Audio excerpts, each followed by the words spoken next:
Welcome to RotoGrinders Today. I'm Jordan Cooper, a.k.a. BlenderHD, BlenderHD. You're going to follow me on Twitter. And it's Thursday, March 7th. We'll be taking a look at the big 12-game NHL DFS slate tonight on DraftKings. There's also NBA tonight. Feel free to tune into Grinders Live later today and Crunch Time. They'll take care of you. 5 o'clock Eastern, followed by Crunch Time at 6:15 or so. Join with me, who'll also be on that for NBA. You have a busy day today. It's TJ ZWARYCH. Is it still freezing in Saskatchewan? Has it gotten up to positive integers? Is it still negative, whatever? It is still in the negative integers right now. It is minus 23. We got one more cold day tomorrow where it's supposed to be about negative 15, and then every day from for the next 10 days after that is looking like it's going to be above 30. Okay, well, if it's cold, that means it puts you in the hockey mindset. Exactly. Right? Gets me ready to go. Right. I can just walk outside, grab a stick, and there's 12 people playing right there. Right. And also, to help you get in the hockey mindset, you should join the RotoGrinders Discord. We have an NHL channel in there, the best place for your analysis, news, everything gets posted in there. Projections get updated a bunch of times. Obviously, if you want our premium NHL projections or any of our premium projections, our ownership, lineup HQ, sim labs, everything, premium content, sign up for a RotoGrinder subscription. Click on that link in the description. Get $10 off your first month. I just started looking at this slate earlier in the morning. Not as clear cut as, it's a 12-game slate. Obviously, there's going to be a lot of choices. But unlike our Tuesday show, there were kind of like 2 or 3 very, very obvious spots. And I'm not convinced that there's going to be any one team that is like dramatic, any one line.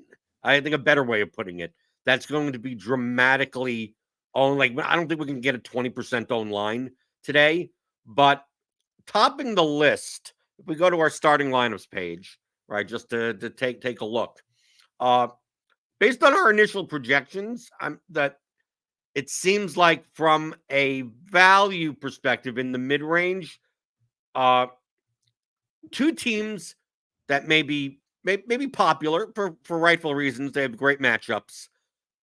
Not my favorite of teams to play. My recurring theme on playing NHL DFS, especially for smaller field contests, is that I traditionally don't prefer the teams where they spread out the ice time a lot, and the even strength correlation to the power play is a little bit disjointed. But 2 teams today are in very good spots, and that's the Los Angeles Kings against the Ottawa Senators, who are just awful defensively, awful on the penalty kill. The Kings' prices are there's no one over $6K, and the problem is that you could legitimately play any of their top 3 lines. Line 3, little iffy, but power play 1, power play 2, they got, defenders in there. There's a lot of people to play. You could play Kopitar, Barfield, Turcotte. You could play Denault, Moore, Fiala. You could play Dubois. You could play the power play 1 guys. The Kings could put up 5 goals, and then you could look at your lineup but still have snowflakes because you didn't pick the right guys. And I think another team that's like that may be popular and in a good spot today are the Carolina Hurricanes. So you got, it's very, very consistent playing NHL DFS that, you play Martin Necas and then Seth Jarvis scores. Or you play Svechnikov and Teravainen scores. And then line 4 scores a goal out of nowhere. And then you have multiple defenders to choose from. And the guy that you chose has 2 blocks and nothing else. And the guy that you didn't choose has 2 assists and a 3-block bonus. What are your thoughts, TJ, on these 2 teams? Because if you were to play Carolina or LA, I could probably show you 20 different ways to play these teams on a 12-game slate. I'm not a huge fan of taking a stand and then getting the team right and then still losing. Yeah, that is a tough thing, especially on a 12-game slate where it's like, if the slate's smaller, typically what I'll do in that situation is if I really like LA, for example, and I do like them more than Carolina, I think. And so say I really liked LA, what I would be doing would each team I play 3 lineups is typically what I do in NHL. I would have one stack of the line 1 stack of the line 2, and one stack of the line 3. Or sort it by power play, but probably do 3 different ones. And then I would, because they're so cheap, I'd be using them to pair with my more expensive stacks. I would get my Minnesota or Edmonton or Tampa with their line 3, and then I would maybe have the Islanders, someone a little cheaper with line 1, something like that. But on a 12-game slate, it does kind of have me considering maybe we just fade them, like maybe I just, if they are going to end up chalky, I might just go underweight because they are going to be tough to figure out which line it is that does it. I would maybe pivot if the ownership is going to, I don't know where the ownership is going to stack out this early in the day, but I would maybe look to pivot to a team like Pittsburgh, who has really strong power play 1 correlation right now. Lars Eller is a salary saver with Raquel as a salary saver on line 1 with Crosby. They're kind of rating out as the next best value line behind these Kings guys today. So if they do have a big ownership difference, I have no problem just pivoting to Pittsburgh. Right. I had success on Tuesday. I had a great line. I had the Pittsburgh 2 with I don't know who else went off on the with Dallas. Right, that Dallas line that went off with Stankoven and everything, and of course I had Jake Edinger in my lineup. And yes, Stankoven has become our guy. Ain't gonna cut it at goalkeeper. I'm sitting there going, I think I could do it, and no, minus 11.5. I think another byproduct of playing the Penguins today, I'm okay with, right. I think from a value perspective, they're fine. I think Darcy Kemper may be one of the more popular goalkeepers on the slate. And I know him. Remember, it's a 12-game slate. I don't think there's going to be any goalie that's like 20+% owned. But if there's going to be someone that maybe 10% owned, 12% owned, maybe $7,400 Kemper will be. So that'll give you a little extra leverage. I just don't think the Penguins are necessarily in a position today to score like 6 goals against the Capitals, but obviously any team could go off. I think playing, Raquel or Eller as a one-off, or Carlson as a one-off or something like that. My favorite thing to do with them is probably going to be an Eller, Raquel, Puustinen mini stack, because that's super cheap. You can do that playing them with another top team, and Puustinen is playing on power play 1 right now. And so that would probably be my favorite way to go about it, is the 2 cheap guys on line 1. You add in a cheap guy on line 2 that all play on the power play together. And just how about Crosby. The Hurricanes? We're in the same spot with the Hurricanes, just like the LA Kings. Montreal, bad defense, bad penalty kill. The issue here is, I think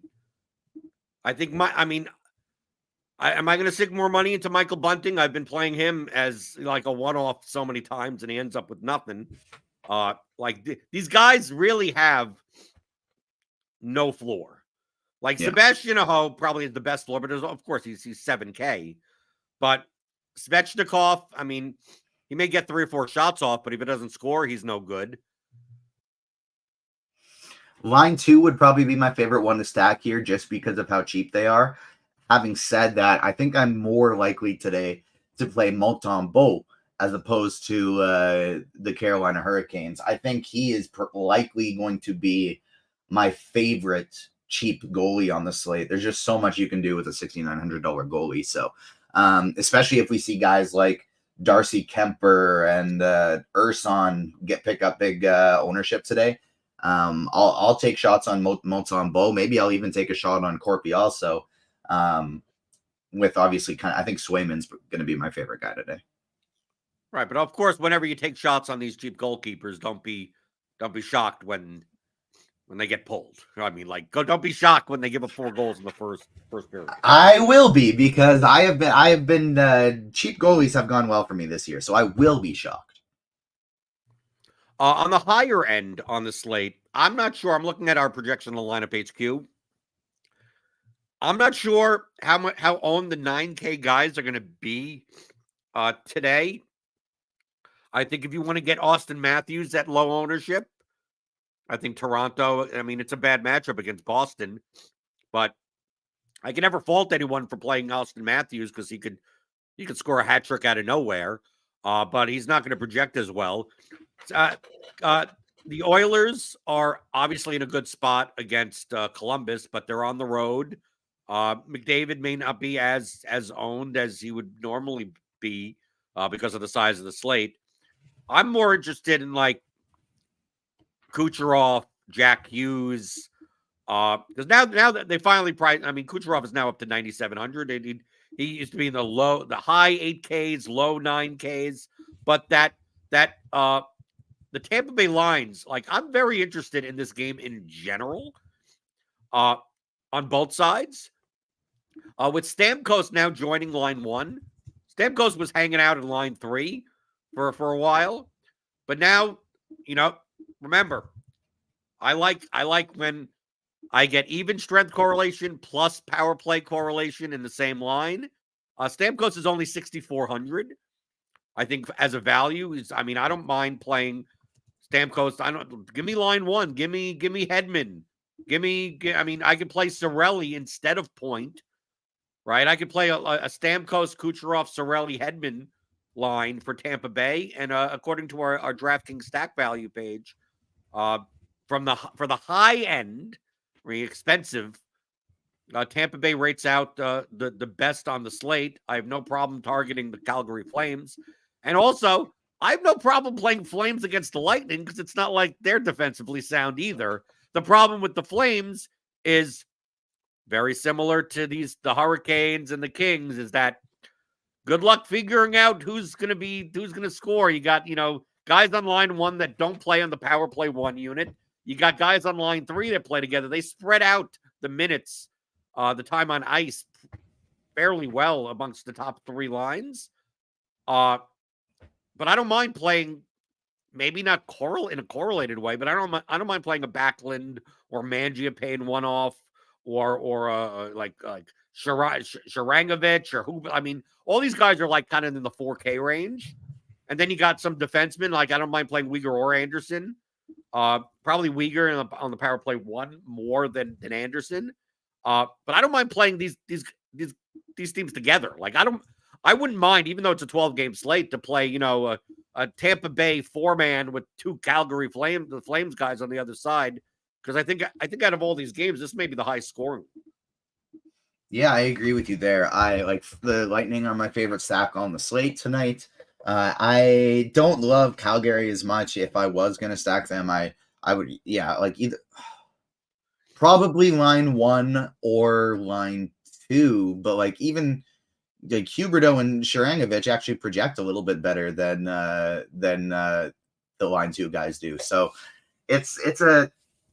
I don't really want to play Calgary at all, if I'm being honest. But I think Stamkos, Point, and Kucherov are probably my top stack on the slate. And I don't even think it's crazy to do I probably wouldn't do a secondary. Line 3 power play 2 stack with them. I'm just going to keep it with line 1. Right. I also believe the Lightning. I think the Lightning are only going to play. If I'm looking in our Discord, I think they're going to play with only 11 forwards. So they're going to play 11-7. So maybe I'm less. I mean, maybe a little bit more. I don't know if it's going to matter that much. Just maybe a little bit more ice time for like the top 6 guys. So that's always a little bonus.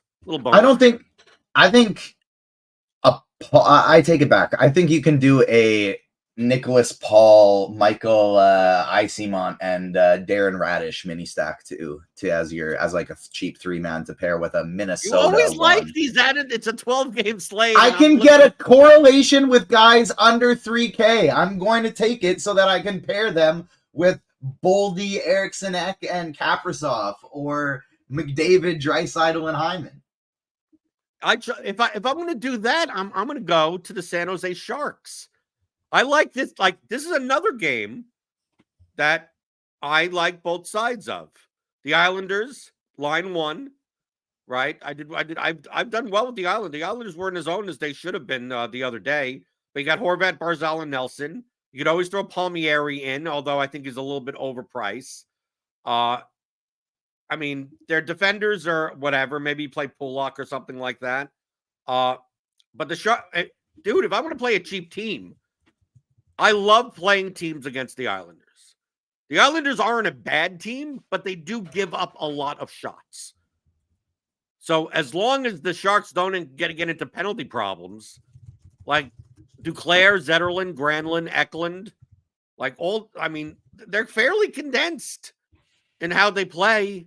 And all these guys are cheap. Granlund's 4,700, Zetterlund's 4,400, Duclair's 3,700. Like I feel like I'd rather play power play one of correlation of a bad team than play like the line three guys, power play two guys of a good team. And I definitely like playing teams against if the Islanders are going to average giving up like 25 plus shots, 30 shots, no matter who they're facing. I mean, the Sharks aren't a volume team, but they create volume. And that's what the Islanders do. Now, obviously, the Islanders can come out and just completely wax the Sharks. I mean, obviously, that's the case. But both sides of this, I think Sorokin, if you paying up for Sorokin, I think he'll be a fairly popular goalkeeper as well. But I don't mind playing Kakinen on the other side. Is the Islanders Sharks? It's the latest game on the slate. Is this a game that you have any interest, or are you going to tell me, TJ, that you like the Islanders, but you'd rather play Mike Riley, Pierre Engvall, and John Gabriel Pajot because you just like going to your Dollar General? Well, see, here's the thing. So I do like San Jose, and I will say their line 2 I do like them better than Tampa line 3. Zadina and Kunin I would rather use as my sub 3K guys if I need to. But the argument you made before doesn't really make sense because of course I'd rather play Duclair, Zetterlund, and Granlund than Tampa's line 3. But I can't play Duclair, Zetterlund, and Granlund alongside alongside an Edmonton line 1 or a Minnesota line 1. It's not doable. The funds don't work. And so if I want to play Edmonton line 1 or I want to play Minnesota line 1, I need cheaper than Sharks line 1. Sharks line 1 isn't cheap enough. The 4,400, 4,700, that's not going to do it in those lineups. And so maybe Duclair is a one-off. Maybe the issue, TJ, is that Edmonton is overpriced, and maybe maybe it's not that you're trying to find the cheapies, and it's just like maybe you're just overpaying for Edmonton. Not if Connor McDavid scores 3 goals and Draisaitl adds in 1 or 2. Because are you the Connor McDavid? Of course not, but I'm shooting for ceiling in a GPP because I want to win my GPP, and they're the highest chance likelihood guys to do it. It's either Tampa, Edmonton, and Minnesota have the 3 lines with correlation on the power play and line 1 with ceilings higher than any other team on the slate because they're really, really good. And so if those ceilings hit, I want to have access to them. The only way I can get access to them is a cheap line. So I'll do the San Jose line 2 that have the power play 2 correlation. Sure, it's not great that power play 2s often don't play as much on some teams, but they also have their even strength correlation. And usually if a line that cheap just scores 1 goal, even on a 12-game slate, that's good enough as long as your top stack scores. So obviously you don't need them if you're doing a Islanders line 1 stack or a LA line 1 stack or a Pittsburgh line 1 stack or Carolina. You don't need to go that cheap. But if you're playing the very top stacks on the slate, you got to find those cheapies. And if they have even strength and power play correlation, no matter how, even if it's only for 13 minutes a game, I don't mind taking those on those shots. I could get on board with the Minnesota stuff. I think a guy like Kaprizov may be less owned today because of like more people play Kucherov. Yeah. Like it's gonna be very hard for you to build a Kucherov Kaprizov lineup. And same for like Boldy and at like 7K. I think Boldy will actually be more owned than Kaprizov on this slate. But they're facing Arizona. Good matchup. Of course, Arizona has Clayton Keller back. Like they moved their lines around just a little bit, right? So Gunther is on line 1 with Cool. Okay, so basically they're like these Arizona lines really don't like line 1, line 2, line 3. Just like you could change these up. I mean, like it is that they play as much time equally in a way. But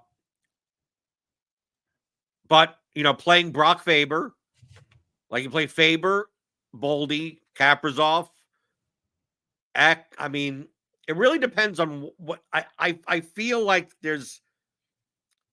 I think what's going to end up happening is that a lot of it depends on what you do with the Kings, because I think at the center position, like we take a look throughout the like down the list, it's like, what cheap centers are going to be like popular? There's Cirelli, right, on Tampa Bay. I wish Lars Eller obviously was Jack still a Hughes, that center you're instead paying of a up for winger. that. I wish feel I wish Eller was still a center as opposed to switching to a wing, because he'd be the cheap guy that I want to get to today. But as it stands, like, I guess that's a big reason why we're talking about LA and Carolina, right? Because you sort by point per dollar. There's Cirelli, like you mentioned, in 4th, but above him it's Dubois, Denault, and Drury, 2 LA guys and a Carolina player. So the cheap you also guys, you have Kopitar also. Like LA has 3 viable center eligible players that project well. So like it makes me feel like I'm more like just from a leverage standpoint, more likely to play like someone like Joel Eriksson X, like pay a mid-range center, play a Horvat, something like that, because I think there'll be a lot of constructions where you're paying up at center and then playing one of the king centers. Playing Denault or playing Dubois, playing one of these guys, playing Cirelli. I think getting a little bit different while still playing the same teams by playing someone like Eriksson Ek. Like playing an Ek, like it's, to me, it's hard to play. It's hard to play Minnesota without Kaprizov. But I almost feel like Eriksson, Ek, Boldy, Faber, and then you play like a more Fiala type lineup where maybe you don't even play any of the King centers. I mean, I think I'm overthinking this just a little bit, but I just don't like getting stuck. When I'm building out 6 to 8 lineups tonight, where I'm getting stuck where every lineup that I'm playing like ends up with a King center, and if those centers get there, it's most likely they're getting there with like their line mates. And I don't have their line mates because I'm playing some other team. I'm just using them for like just cheap value. So finding a way where you're not using cheap centers and then playing cheaper wingers. So like it's more likely that, let's take a look at lineup HQ. Like we take a look at the center position, like who you'd be paying up for. Like there's not much up here other than like obviously McDavid, Matthews, stuff like that. But like you got Braden Point, you got Hischier. We'll talk about the Devils in a second. Oh, Horvat. Like I almost feel like I'd rather be in this range, Crosby, than go like double punt center, because I think a lot of people are going to go kind of lower level. These the Granlund, Backlunds, Kopitar, Malkin, Nugent Hopkins, these types of people, even Kadri or something like that. I just don't want to get stuck in kind of these very similar constructions. But I don't know. I mean, like it really depends on the size of the field that you're playing. Like when you're playing smaller field stuff, like I have no problem, playing a cheap king center, and if their line goes off, as long as it's not heavily owned, I'm still fine as long as my team does well. But in the larger field stuff,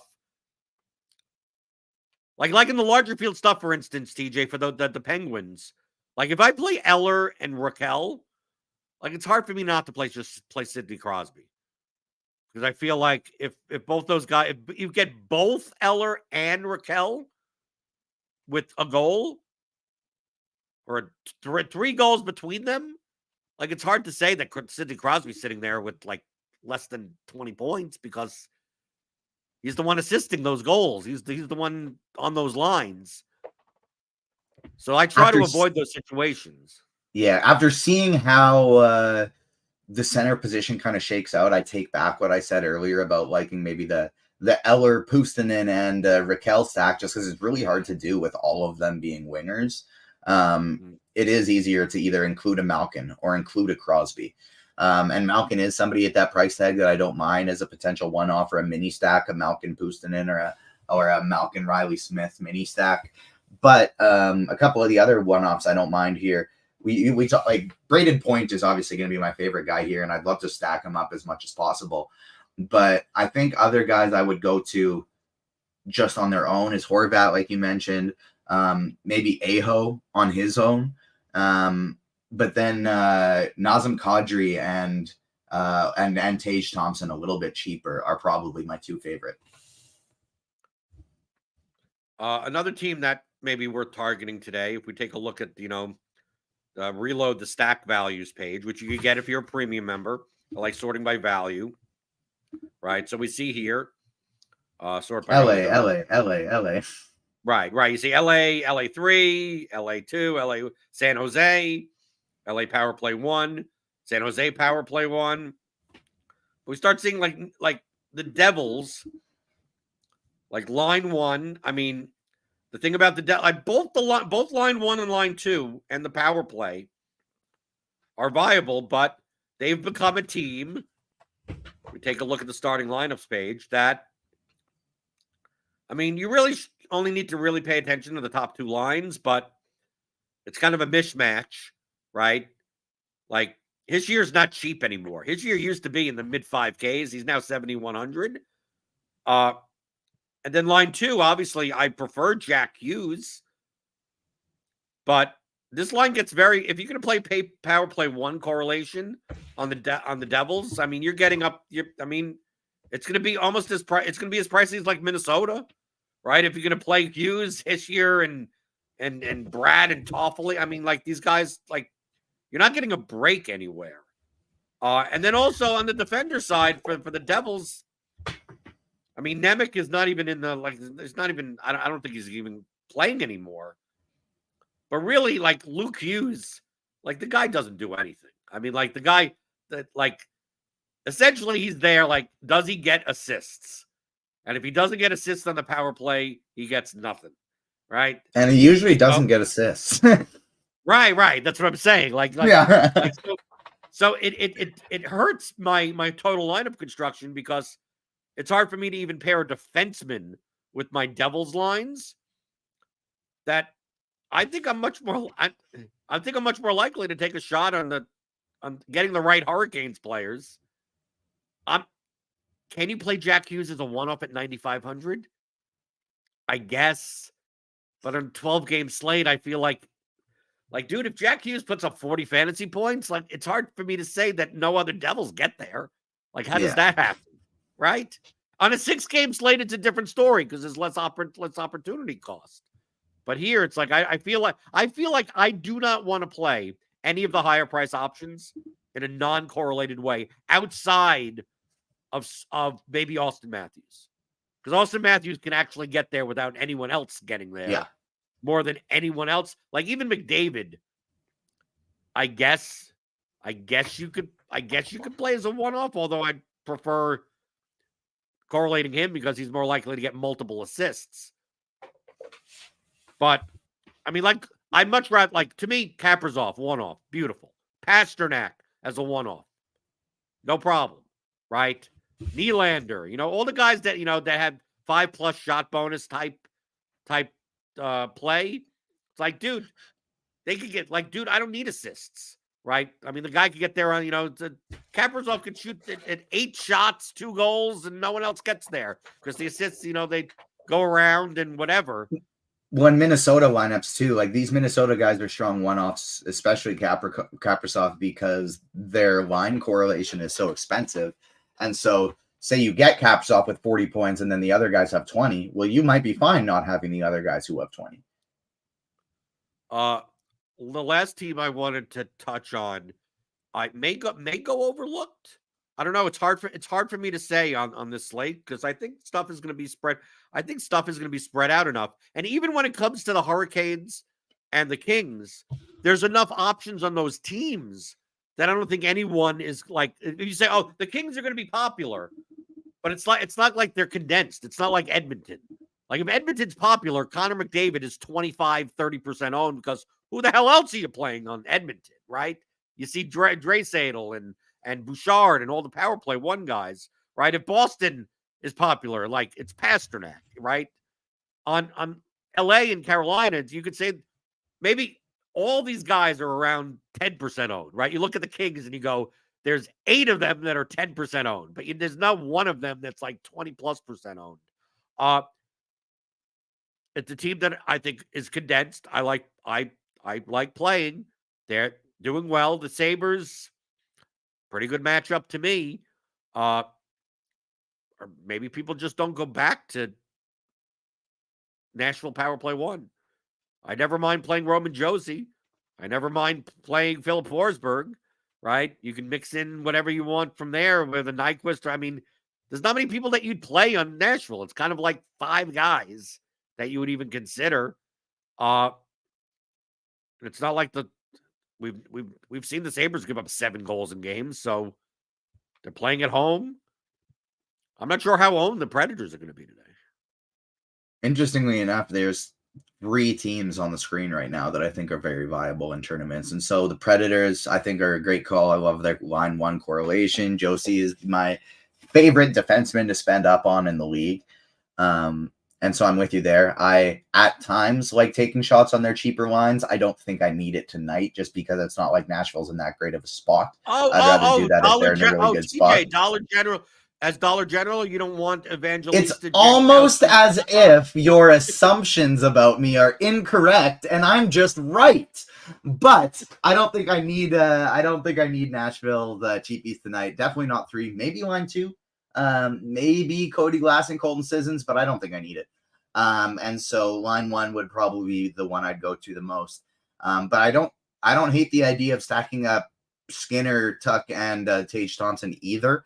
Dahlin is another defenseman that I love paying up for. Even maybe just a Dahlin and Tage Thompson mini stack, I think would be interesting on this slate. And then we don't have the full power play 1 line correlation anymore, so it does make it tougher to choose. Do I go line 1 or line 2? But I think with both of us knowing we like Tkachuk the best, Tkachuk finally has one of the stud line mates on his line. Tkachuk's got Verhaeghe with him now. And so I think Florida going up against the Flyers, especially if Urson might end up being a little bit chalky as a cheat goalie, I think Florida 2, Bennett, Verhaeghe, and Tkachuk with either Ekblad or Montour is a very, very interesting stack today for tournaments. And you'll take that, and Anton Lundell will score, and Barkov and Reinhart will score. Panthers are another team where you play them and you play the wrong defender, right? You play Montour and Ekblad has a good game. You play Forsling and Mikkola has a good game. Ekman Larson out of the blue has 2 goals, right? That must just be you, because when I play Florida, the guys that I want to score. How do you do that? Do you have a magic power? Yes, I do. You do? It's okay. At least you're honest. At least you just said, yeah, you're right. Yeah, I only bring Spider-Man out for the Spidey bombs in baseball, and we're getting close. It's almost baseball season. Oh, so but he does give me some. Bombs? He does. I don't do hockey Spidey bombs, but he does give me some inside advice. So Spidey doesn't have like the goal. Who's gonna score a goal? Like you do the home runs for baseball. Tkachuk scoring a goal. Okay. Oh, so that's the Spidey. If there was a Spidey bomb, yeah, it would be Matthew Tkachuk. He's gonna score a gool. That would be like the 3rd one, though. I'd pick something a little more obvious for the first couple. That'd be the 2nd. So Matthew Tkachuk isn't obvious enough. Now, Florida's not in a great spot tonight. Matthew Tkachuk would be the 2nd Spidey bomb, I think, if we were doing hockey goals today. The first one would be Braden Point. And the third would be Lars Eller. Okay, so Lars, that my question would be like you have to give out a goal for a player that's under 4,000. That's Lars Eller. So that's Lars Eller, even though he didn't do anything the other day. Yeah, it doesn't matter to me. Well, I played line. I was good. I played line 2 mostly. I just played one lineup with line 1, and I'm like, oh, the Penguins are scoring a bunch of goals, and it's Riley Smith, and it's Malkin, and like Carlson's with 2.8, Crosby at 3 points, Eller had 1.5, and I'm like okay, and those and line 1 was more popular, so like I was good with the line 2 stuff. Anything else that you see on the slate that you think we should point out? And I mean, other than obviously sign up for RotoGrinders Premium, you'll get all of our projections. I mean, they're like, dude, Dane has literally updated the projections, I think, 3 times since this show has started.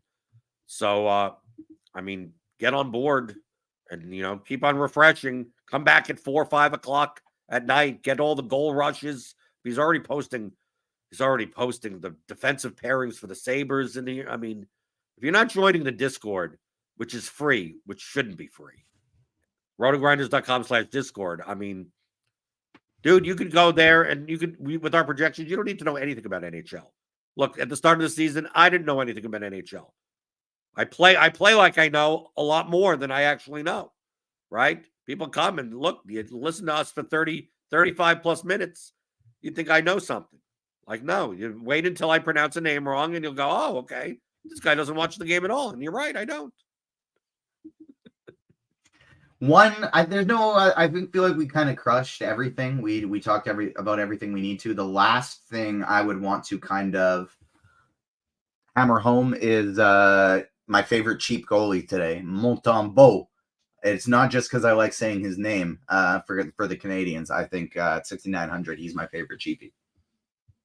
If we take a look at the projections for goalkeeper, obviously highly variant. On the high end, I guess Bobrovsky against Philadelphia. And on the low end, Kemper for the Capitals. But of course, remember, it's goalkeeper. The range of outcomes between the cheapest goalkeeper and the most expensive goalkeeper are very narrow. And, right, I mean, Jake Ettinger was the most expensive goalkeeper for the biggest favorite at 8,500, and he had negative 11.5 points. Right. Phil Kessel is signing with Vancouver. That's funny.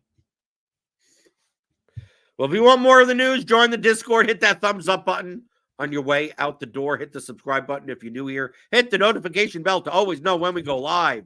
DJ, you're on NBA Grinders Live. You're on Crunch Time tonight, right? Yeah, I'll be on Crunch Time tonight. And then if you haven't caught it yet, I was also on the Morning Grind with Tim. So you can watch that for more NBA content this morning if you haven't gone to that one yet. And then I will be doing another live Morning Grind tonight with Will because Stevie is out not feeling well.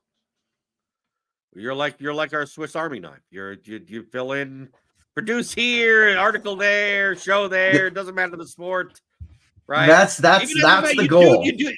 And then what ends up happening is you'll be on MMA Crunch Time producing on Saturday, right? And you don't even watch MMA, and then you'll just listen to whatever Mike says and win money and just okay, I don't know what's going on. We got a big card on Saturday, 14 fights as of now, UFC 299, a lot of really good fights.